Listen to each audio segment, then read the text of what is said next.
Selamun aleyküm arkadaşlar. Burası Alanya'nın Siedra Kalesi. Milattan önce 900 yıl öncelere dayanır buranın tarihi.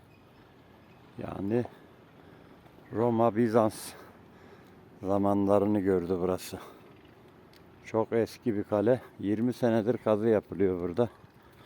Gördüğünüz gibi kazılar devam ediyor. Şekil bu şekil.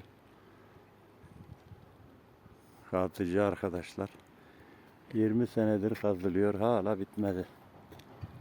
Durum bu.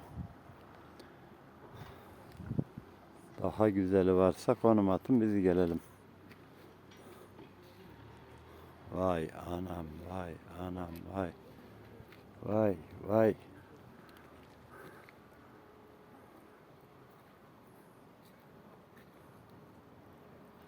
Şekil bu.